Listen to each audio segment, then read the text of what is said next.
विद्यार्थी मित्रों बधा मजामां। लास्ट लेक्चर में आपणे बात करी थी गॉसना नियमना उपयोग में उपयोग नंबर 2। आज आपणे बात करवानी छे गॉसना नियमनो उपयोग नंबर 3। जेनु हेडिंग आउट छे सिग्मा जेटली पृष्ठ विद्युतभार घनता धरावता आर त्रिज्याना गोळाकार कवच। आ एक शब्द खास मन में राखजो। मैं बहुत चौकसपूर्वक बात करी छे। कैपिटल आर त्रिज्यानो एक गोळाकार कवच छे वडे उद्भवतु विद्युत क्षेत्र मेळवવાનું છે। कोई एक सिग्मा જેટલી પૃષ્ઠ વિદ્યુતભાર ઘનતા ધરાવતી વસ્તુ હોય તો તેના દ્વારા ઘેરાયેલો વિદ્યુતભાર મારે શોધવો હોય તો કેવી રીતના શોધી શકાય? તો સૌથી પહેલા આપણે સમીકરણની અંદર છે કે સિગ્મા જેટલી પૃષ્ઠ વિદ્યુતભાર ઘનતા, સિગ્મા જેટલી પૃષ્ઠ વિદ્યુતભાર ઘનતા એનો મતલબ શું થાય? તો યાદ હોવું જોઈએ તમને सिग्मा इज इक्वल टू एकम क्षेत्रफल दीठ समाયેલ विद्युतभार ने q। तो आ समीकरण है तुम्हारे पास। आज समीकरण थोड़ा सादू रूप में लई जाइए तो sigma is equal to q એટલે q, a એટલે क्षेत्रफल, क्षेत्रफल થશે 4 पाई r स्क्वायर। શું બનશે क्षेत्रफल? 4 पाई r स्क्वायर। तो आ મળી તમને સિગ્મા જેટલી પૃષ્ઠ વિદ્યુતભાર ઘનતા। आने આપણે સરળતા ખાતર અત્યારમાં યાદ રાખશું અને કે સમીકરણ નંબર ધારો કે 1 આનો અત્યારનો ઉપયોગ નહીં કરીએ, આગળ જતા ઉપયોગ કરશું। ઓકે, વાક્ય રચના આગળ વધારીએ। આ એક હેડિંગ ની અંદર પાછા બે ભાગ છે, બરાબર? બે તો જો કે મેં લખેલા છે, ખરેખર તો ત્રણ ભાગ છે, બરાબર ને? ત્રીજો ભાગ હું તમને સમજાવીશ કે શું છે।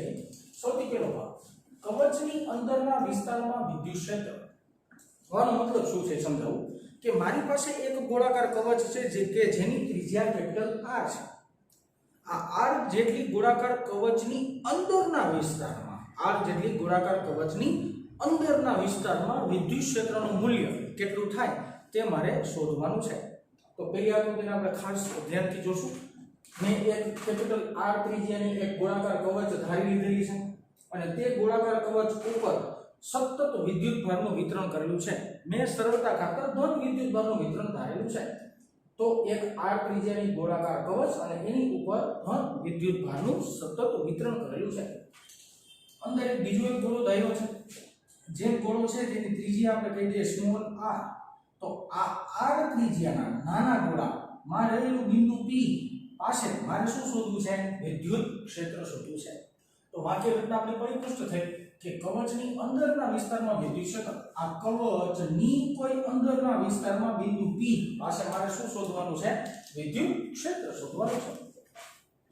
મેં તમને યાદ કરો બાળકો એવું સમજાવેલું છે કે આપણે જે બિંદુ ધારીએ છીએ તે બિંદુને અનુરૂપ એક મારે ગૌસિયન સપાટી અથવા તો ગાઉસિયન પૃષ્ઠ સપાટી વિચારવી પડે। તો મેં p એટલે કે સ્મોલ r જેટલા ત્રિજ્યાની એક ગોળાકાર કવચ ધારેલી છે જેને આપણે નામ આપી દીધું ગૌસિયન સપાટી। સિસ્ટમ શું છે ભાઈ? કેવી રીતના આપણે કેલ્ક્યુલેશન કરીએ છીએ? તો કે સૌથી પહેલા ગૌસિયન સપાટી સાથે સંકળાયેલું કુલ ફ્લક્સ શોધી ત્યારબાદ ગૌસના નિયમની મદદથી આપણે શું શોધતા હોય છે? વિદ્યુત ક્ષેત્ર શોધતા હોય છે। તો સૌથી પહેલા આપણે સિમ્પલ જે આપણે વાક્ય રચનામાં જઈએ છીએ, વાક્ય રચનામાં જઈએ કે ગૌસિયન સપાટી સાથે સંકળાયેલ વિદ્યુત ફ્લક્સ અથવા તો ખાલી ફ્લક્સ પણ લખી શકાય। જે કોઈ ગૌસિયન સપાટી ધારેલી છે તે ગૌસિયન સપાટી સાથે સંકળાયેલું ફ્લક્સનું મૂલ્ય કેટલું હશે તે આપણે સૌપ્રથમ શોધવાનું છે। ફ્લક્સનું મારી પાસે સમીકરણ છે। ફ્લક્સનું સમીકરણ છે 5 ઇઝ ઇક્વલ ટુ સંકલન E ડોટ dn। શું સમીકરણ છે? 5 ઇઝ ઇક્વલ ટુ સંકલન E ડોટ dn। વિદ્યાર્થી મિત્રો તમને જો યાદ હોય તો ગાઉસનો નિયમ પણ આની અંદર ભેગો છે, ખીચડી સ્વરૂપે લઈ લઈએ તો સિગ્માની જગ્યાએ લખી શકાશે સિગ્મા 5 ની જગ્યાએ લખી શકાશે સિગ્મા q ના છેદમાં એપ્સિલોન 0 ઇઝ ઇક્વલ ટુ જમણી બાજુનું પદ એમનો રાખીએ હાલો E ડોટ dn। હવે વિદ્યાર્થી મિત્રો હું પ્રશ્ન મને ક્યાં મનમાં થાય તો કે સિગ્મા q એટલે શું? તો કે સિગ્મા q એટલે કે ગૌસિયન સપાટી સાથે સંકળાયેલો ચોખ્ખો વિદ્યુતભાર અથવા તો જે વિદ્યુતભાર હોય તેનો સરવાળો, બેઝિક સરવાળો। તો ગૌસિયન સપાટીનું જો ધ્યાનપૂર્વક જોવામાં આવે તો આ થઈ ગૌસિયન સપાટી। આ ગૌસિયન સપાટી સાથે સંકળાયેલો જો વિદ્યુતભાર એટલે કે સિગ્મા q જોવામાં આવે તો તેનું મૂલ્ય કેવું દેખાશે 0 કા ભાઈ શું કરવા 0 તો તમે સમજી શકો છો કે જે વિદ્યુતભારનું વિતરણ ધારેલું છે તે સપાટીના બહારના વિસ્તારમાં વિતરણ છે અંદરના ભાગમાં કાંઈ પણ પ્રકારનું વિતરણ નથી એટલા માટે સપાટી સાથે સંકળાયેલો ચોખ્ખો વિદ્યુતભારનું મૂલ્ય શું બનશે 0 સાદું રૂપમાં આવી જાય સાહેબ 0 ના છેદમાં એપ્સિલોન 0 તો આ પદ સિમ્પલી થઈ ગયું 0 is equal to integration E dot dA હવે સાદું રૂપના સરવાળો જો તમે dA ને આ બાજુ લઈ આવો તો એ 0 જ પદ આવશે તો finally E is equal to જવાબ પણ શું બનશે 0 જ બનશે તો મને ખબર પડી ગઈ કે જ્યારે કોઈ કવચના અંદરના કોઈ પણ વિસ્તાર જો વિદ્યુત ક્ષેત્ર શોધતા હશો તો વિદ્યુત ક્ષેત્રનો જવાબ ફાઇનલી તમને શું મળશે 0 જ મળશે જો કે અમારે તમને ન સમજાયું હોત ને કેલ્ક્યુલેશન તો પણ તમને યાદ આવી જાત કારણ કે આપણે જ્યારે વિદ્યુત ક્ષેત્ર નામક ટોપિક ભણતા હતા ત્યારે આપણે સપાટીના અંદરના વિસ્તારમાં વિદ્યુત ક્ષેત્ર શોધવાનો પ્રયત્ન કર્યો હા એમાં કુલમ્બનો નિયમનો ઉપયોગ હતો પણ કહેવાનો મતલબ ત્યાં આપણે વિદ્યુત ક્ષેત્ર શોધ્યું હતું ત્યારે પણ આન્સર મને 0 જ મળતો તો આ અલગ રીતથી સાબિત તો જવાબ શું આવ્યો 0 જ આવ્યો આપેલી કન્ડિશન હતી કે કવચની અંદરના વિસ્તારમાં વિદ્યુત ક્ષેત્ર શું થાય હવે આપણે વાત કરીએ તેના પછી આગળ ઉપર વાત કરીએ કે કવચની બહારના વિસ્તારમાં વિદ્યુત ક્ષેત્ર શું બનતું હોય છે ચાલો આકૃતિ સાઈડ કેમ જોઈએ શીખીએ કે મેં કેપિટલ R ત્રિજ્યાની એક ગોળાકાર કવચ લીધેલી છે તે ગોળાકાર કવચની ઉપર સતત વિદ્યુતભારનું વિતરણ કર્યું છે સતત વિદ્યુતભારના વિતરણ તરીકે મેં ધન વિદ્યુતભાર લીધેલો છે સપાટીના બહારના વિસ્તારમાં એટલે કે ધારો કે અહીંયા સાઈડે બિંદુ દરેક બિંદુ નામ આપ્યું P બરાબર ને અહીંથી આટલું અંતર કેન્દ્રથી આટલું અંતરને આપણે નામ આપી દઈએ સ્મોલ r તો કેન્દ્રથી સ્મોલ r જેટલા અંતરે રહેલું બિંદુ P પાસે મારે શું શોધવાનું છે વિદ્યુત ક્ષેત્ર શોધવાનું છે સપાટીની બહારનું બિંદુ પણ થઈ ગયું તો મારી બાકી રચના પણ સાચી બની ગઈ બરાબર તો સૌથી પહેલા આપણે શું કરવાનું તો કે ગાઉસિયન સપાટી અથવા તો ગૌસિયન સપાટી દ્વારા ઘેરાયેલું સંકળાયેલું ફ્લક્સ જેમાં આ પેટર્ન વાપરી હતી એ જ પેટર્ન એમાં વાપરીએ ચાલો જોઈએ શું થાય છે સૌથી પહેલા કહીએ ગૌસિયન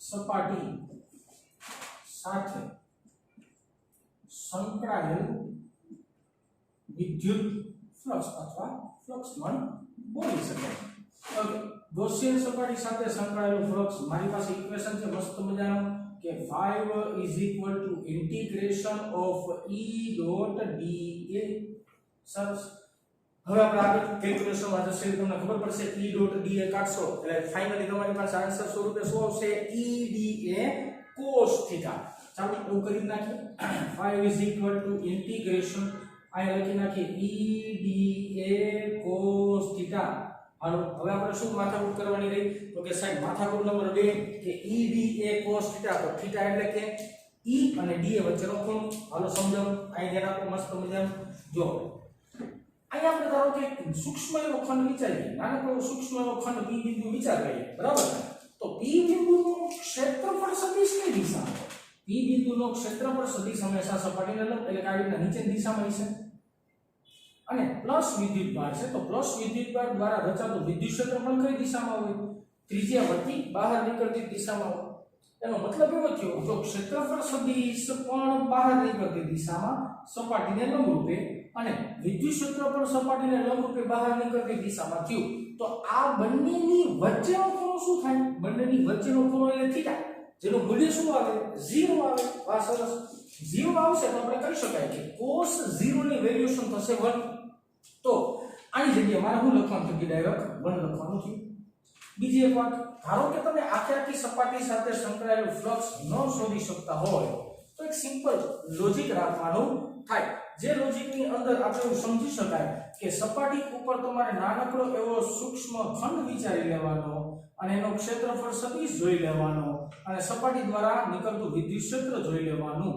આ બે વચ્ચેનો જો તમે ખૂણો જોશો તો આકૃતિ પરથી ખૂણાનું મૂલ્ય 100% શું આવશે 0 ડિગ્રી આવશે તો ફાઇનલી E dA cos θ નું વેલ્યુએશન 0 આવશે તો cos 0 ની વેલ્યુએશન 1 થશે હાલો 5 is equal to આગળ વધીએ 5 is equal to E અચળ રાશિ કહેવાય અચળ રાશિ કા કહેવાય તો કે સ્મોલ r જેટલા અંતરે બધી જગ્યાએ વિદ્યુત ક્ષેત્રનું મૂલ્ય સમાન જ મળશે એટલે e ને મેં ઇન્ટિગ્રેશન ની બહાર કાઢ્યો. અહીંયા વધુ ખાલી dA નું સંકલન લ્યો. dA નું સંકલન લ્યો સપાટીનું શું મળે? કુલ ક્ષેત્રફળ. ચાલો સપાટીનું કુલ ક્ષેત્રફળ 5 e. કુલ ક્ષેત્રફળ આપણે મૂકી દઈશું 4πr². લખી નાખો 4πr². આ મને મળ્યો 5 નો કાઈક આન્સર મળ્યો. 5 નો કાઈક જવાબ મળ્યો. આ જવાબને આપણે આપીએ સમીકરણ નંબર ધારો કે દઈએ બગડે 2. આને આપણે નામ આપી દીધું છે સમીકરણ નંબર બગડે 2. હવે આપણે જઈએ વાત ગૌસના નિયમ પ્રમાણે. આ લખીએ ગૌસના નિયમો પરથી. હા, ગૌસના નિયમ પરથી મારી પાસે સમીકરણ છે 5 sigma q by epsilon 0. Sigma q એટલે કે સપાટી સાથે ઘેરાયેલો કુલ વિદ્યુત ભાર. હાલો બાળકો આ સમીકરણમાં આવી જાય. આમાંથી મારે વિદ્યુત ભાર ગોતવો હોય તો બહુ ઈઝી. q ને સૂત્રો કરતા બનાવો સિગ્મા * 4πr² મળશે. તો આ જ કિંમત મારે ઓલા સમીકરણમાં ડાયરેક્ટ મૂકી દેવાની એટલે મને કેલ્ક્યુલેશન મળવા મળે. ચાલો જોઈએ શું થાય છે. 5 q બરાબર શું લખશું? સિગ્મા પછી બ્રેકેટ ની અંદર 4πr² ના છેદમાં એપ્સિલોન 0 એમ નો રહેવાના અને એપ્સિલોન 0 ની જગ્યાએ કાઈ મારે લખવાની જરૂર નથી. બીજી એક વાત જો સમજવાનો પ્રયત્ન કરીએ તો આનો એક સાદુરૂપના ફોર્મેશનમાં જવું હોય તો પણ જઈ શકાય, પણ અત્યારમાં 5 ને આપણે એમ નો રાખીએ અને આને આપણે કહી દઈએ કંઈક સમીકરણ નંબર આપી દઈએ. આને આપણે કહી દઈએ ધારો કે સમીકરણ નંબર 3.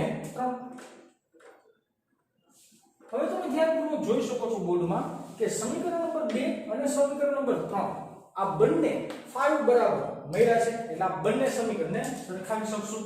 તો હવે લખી નાખીએ કે સમીકરણ નંબર 2 તથા 3 ને સરખાવતા બંને સમીકરણને સરખાવી નાખીએ. ચાલો સરખાવીએ.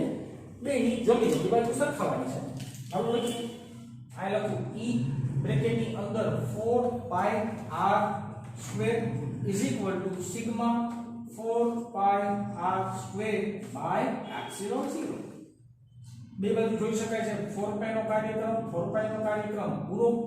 e ને સૂત્રનો કરતા બનાવો તો e sigma by epsilon 0 r² ના છેદમાં r².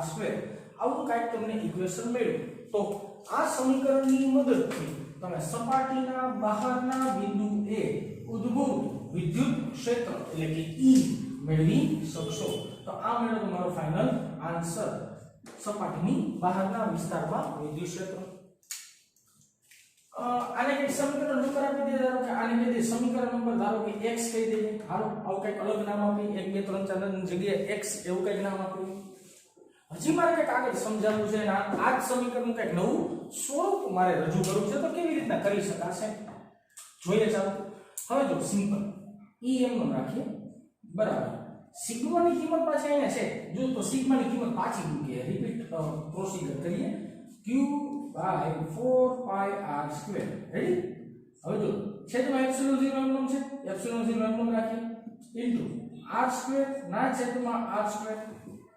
જેનું ઉડે એટલું ઉડાડવાનો પ્રયત્ન કરીએ. જો અહીં r² ગયું મારી પાસે વધ્યું શું એ લખો. હાલો e q by 4π0 into r².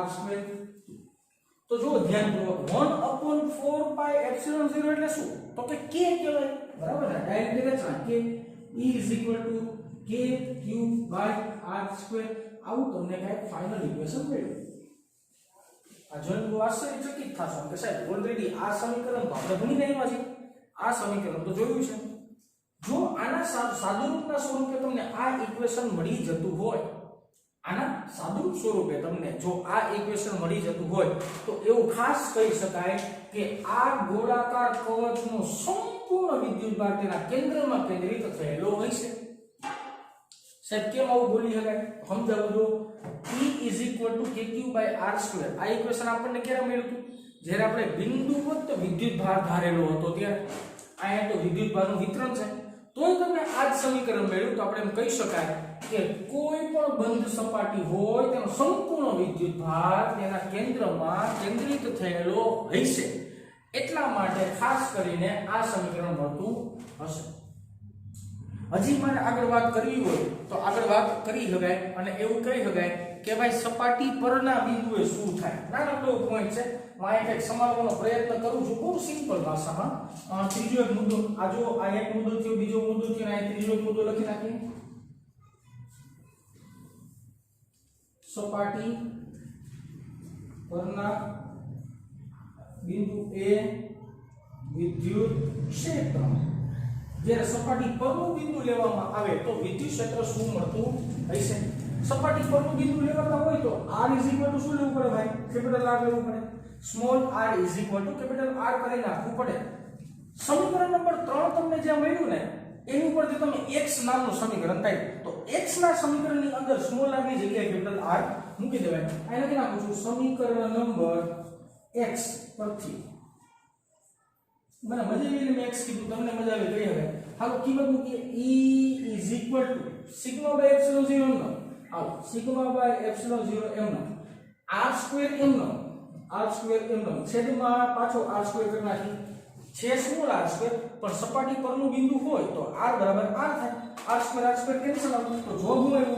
E sigma by epsilon 0. તો સપાટી પરના બિંદુએ વિદ્યુત ક્ષેત્ર મળશે તમને સિગ્મા બાય એપ્સિલોન 0, જે વિદ્યુત ક્ષેત્રને સાદી ભાષામાં મેક્સિમમ વિદ્યુત ક્ષેત્ર કહેવાય. શું કહેવાય?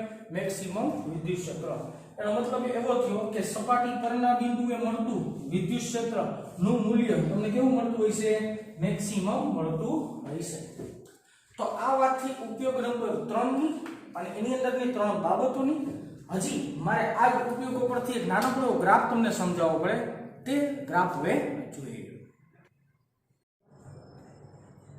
ગાઉસના નિયમનો ત્રીજો ઉપયોગ જોયા બાદ તે નિયમ ઉપરથી એક આપણે મસ્ત મજાનો ગ્રાફ જોવાનો છે, જે મેં ઓલરેડી આ ડ્રો કરી જ રાખ્યો છે.